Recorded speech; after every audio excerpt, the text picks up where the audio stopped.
String Forces. Odličan bend, mislim, imaju... Тоа беше еве сега последното прашање, бидејќи ги гледаше барем 2 од 3 бенда, нели? Да. Како се допаѓа она што сега, да речеме, ова е дел од она што го нуди македонската рок-н-рол сцена сега? Одлично, mislim, najiskrenije ono sad, znaš, ako kreneš po pesmama, možeš da kažeš, vidiš, ovo mi se malo više dopadalo, malo manje, ali par pesama mi se zaista dopalo.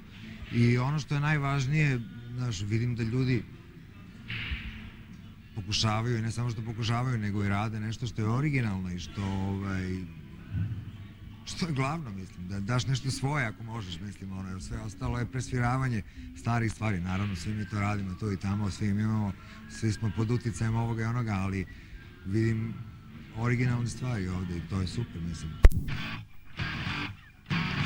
Dobro, забавно беше во секој случај. Сега, имаше некои пропусти во организацијата, меѓутоа битно беше дека имаше ентузијазам и дека човекот кој се до тоа го организираше имаше ентузијазам, така да окей на крај крајва. Свирката, ја мислам, сите 3 бенда свиревме многу добро, сега да не претерам.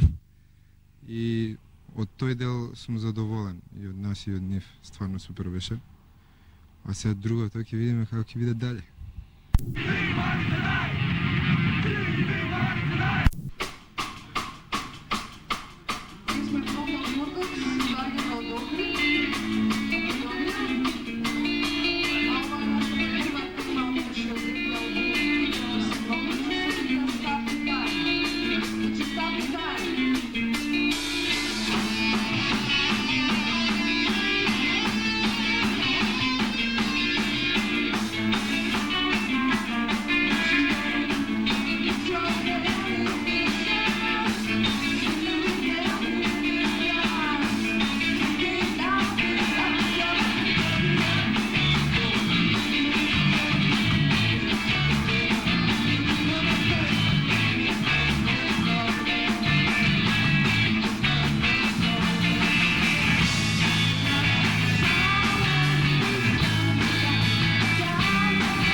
Ghost Expedition, samo su malo smarali, nemojte se ljutiti, mislim ono.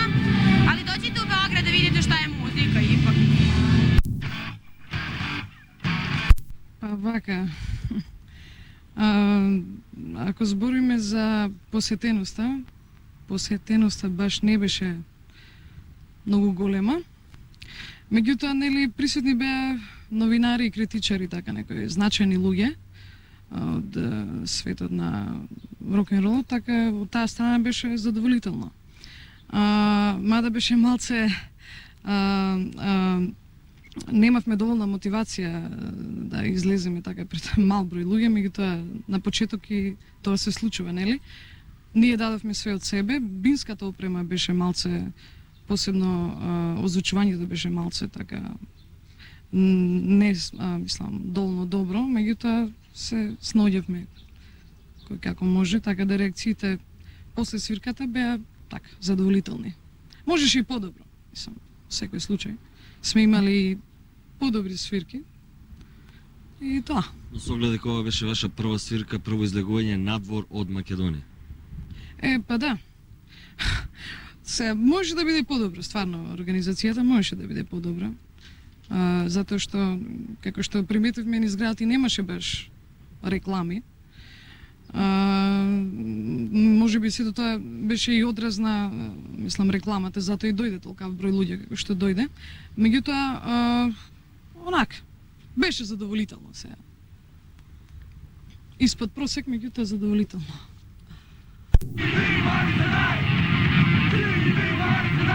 Еден од луѓето кои што одговорен за ова што вечера случуваше овде во Домот на младите, на манифестацијата наречена Нови македонски сили и Никша човек кој што одгледал и организирал многу концерти во овој простор.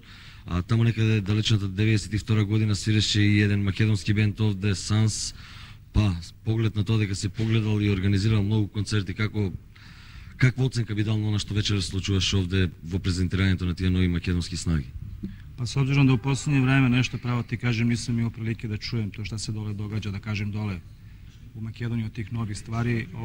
Санси су били 92-ги, јас сум, како би рекao, тоа мене било онако у то време нормално, меѓутим, колико видим ове нове снаге, да кажем, оно што сам вечерас видео е феноменално, едино ми е жао што ние мало више људи присуствувало, али ако будемо то поновили у догледно време, мислим да ќе то biti znatno посеќени, без обзира што е клуб мало отишao више у традицију, значи сега тоа има мало више блуза и тако дале, джеза и бар последње 3 години. Еден од луѓето кој вечера помногу пратеше она што случуваше под името Нови македонски снаги и Бане Локнер. Што посебно се допадна, доколку нешто се допадна вечера? Па ја могу да кажам да ми е мени жал на неки начин што на ова манифестација, можда прва оваквог типа, jer smo mi imali ovdje u Beogradu pre neki godini i po dana sličnu situaciju i sa slovenačkim bendovima kad su ovako u jednom broju 4 grupe prvi put gostovali 4 nove grupe koje ipak imaju nešto za sebe. Slična situacija je bila i ovde. Dakle, to je 3 grupe koje ipak imaju neko iskustvo, naročito prva i treća.